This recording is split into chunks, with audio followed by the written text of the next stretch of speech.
प्यारे बच्चों, आप सभी का हमारे चैनल पे बहुत बहुत स्वागत है।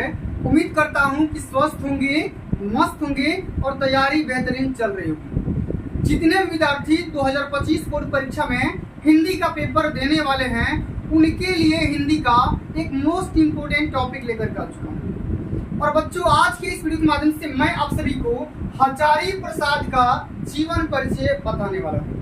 बच्चों, बिना याद किए जीवन परिचय कैसे लिखना है, यही मैं तरीका आप सभी को इस वीडियो के माध्यम से बताने वाला हूँ, समझाने वाला हूँ। इसलिए आप सभी से हम्बल रिक्वेस्ट है, इस पूरे वीडियो को शुरू से लेकर के एंड तक देख लेना।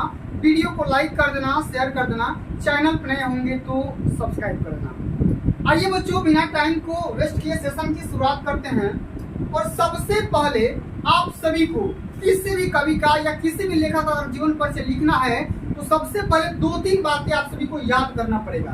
अगर आप इतना डिटेल में अगर किसी भी कवि का, किसी भी लेखक का जीवन परिचय लिखना चाहते हो तो सबसे पहले 2-3 बातें आप सभी को याद रखना पड़ेगा। वो कौन सी बातें हैं, जरा ध्यान से समझिएगा। जितना बात बताऊंगा सारे बात मोस्ट इम्पोर्टेंट है, सभी बात को ध्यान से सुनना बहुत जरूरी है।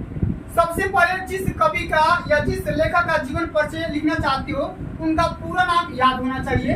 जैसे इनका हजारी प्रसाद द्विवेदी, इनका पूरा नाम है, इनका फुल नाम है, ठीक है।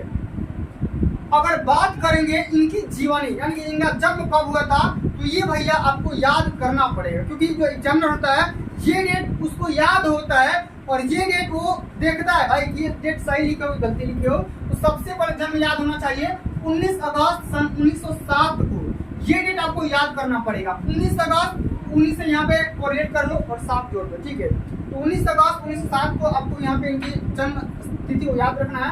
साथ में इनका जो जन्म स्थान है ये भी आपको याद रखना पड़ेगा। तो उत्तर प्रदेश के बलिया जिले के ये निवासी हैं, ठीक है, निवासी थे, ये आपको याद करना पड़ेगा। पिता का नाम याद कर सकते हो, पंडित अनमोल दुबे, और माता का नाम श्रीमती ज्योतिषमती देवी था। तो भैया ये 2-3 बातें आपको याद करना पड़ेगा। और एक बात और आपको याद करना पड़ेगा, क्या, इनकी रचना, 1-2 रचना याद करना पड़ेगा, जैसे बाढ़ की आत्मकथा और शोक के फूल, इनकी फेमस रचना का नाम है, ये आपको याद करना पड़ेगा। साथ में मृत्यु कब हुआ था यह भी आपको याद करना पड़ेगा, 19 मई 1979। तो 19 अगस्त को जन्म होता है, 19 मई को इनकी मृत्यु हो जाती है और 1979 में ये मृत्यु इनकी हो जाती है। तो ये तो हो गया भाई शॉर्ट फॉर्म। अब आपको इसी बेस पे लॉन्ग फॉर्म में, यानी कि एग्जामिनर के सामने किस प्रकार से जीवन परिचय को रिप्रेजेंट करोगे, कैसे प्रस्तुत करोगे, उसको हम थोड़ा सा डिटेल में समझने का प्रयास करते हैं। एक एक बात को ध्यान से समझिएगा। सबसे पहले लिखेंगे जीवन परिचय, हेडिंग बनेंगे ब्लैक पेन से। इसमें लिखना है कि हजारी प्रसाद द्विवेदी का जन्म 19 अगस्त 1907 ईस्वी में एक विद्वान ब्राह्मण परिवार में उत्तर प्रदेश के बलिया जिले के छपरा नामक ग्राम में हुआ था। तो भैया जो मैंने आपको बात बताया था वो बात आपको पहले लिखना है। 19 अगस्त को जन्म होता है और कहाँ पे होता है, तो बलिया जिले के छपरा नामक ग्राम में होता है, ठीक है। अब चलिए आगे समझते हैं। तो द्विवेदी जी के बचपन का नाम बैद्यनाथ द्विवेदी था। ये आप लिखो या ना लिखो, कोई मान में अंतर होगा नहीं, कोई दिक्कत होगा नहीं। इनकी माता का नाम श्रीमती ज्योतिषमती देवी था और पिताजी अनमोल दुबे थे, जो कि संस्कृत और ज्योतिष की प्रकांड विद्वान थे। अच्छा, यहाँ पे देखो, ज्योतिषमती के नाम से इस समझ में आ रहा होगा कि इनके माता पिता बहुत विद्वान होंगे या ज्योतिषमती होंगे या ज्योतिषी होंगे, विद्वान पंडित होंगे। अपने विद्वता के उत्तराधिकार को अपनी प्रतिभा से इन्होंने गौरवान्वित किया। हजारी प्रसाद द्विवेदी की प्रारंभिक शिक्षा छपरा से ही हुई। सन 1920 में द्विवेदी जी ने वसरिकापुर माध्यमिक विद्यालय से प्रथम श्रेणी में प्री मैट्रिक की परीक्षा पास की। इसके बाद पराशर ब्रह्मचार्य आश्रम और सन 1923 में रणवीर संस्कृत पाठशाला काशी में संस्कृत का अध्ययन किया। ये बनारस चले गए, वहां से पढ़े। उसके बाद से सन 1927 में हजारी प्रसाद द्विवेदी की भगवती देवी से विवाह हुआ। तत्पश्चात सन 1927 में द्विवेदी जी ने काशी हिंदू विश्वविद्यालय से हाई स्कूल और 1929 में संस्कृत साहित्य में शास्त्री की परीक्षा से इंटरमीडिएट की परीक्षा पास किया।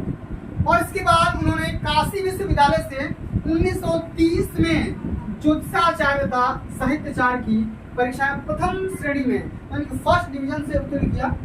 यह देवी पैमापा नक्षत्र सदैव के लिए 5 शब्द मिलित होंगे और कब हुए?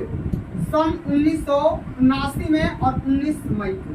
तो भैया इस प्रकार से आप सभी को याद रखने पड़ेंगे और इनकी रचना भी याद कर सकते हो, वाणभट्ट कथा और अशोक के फूल। इस प्रकार से आप सभी को जीवन पर से याद करना है, जो मैंने तरीका बताया। तो प्यारे साथियों, आज के लिए बस इतना ही।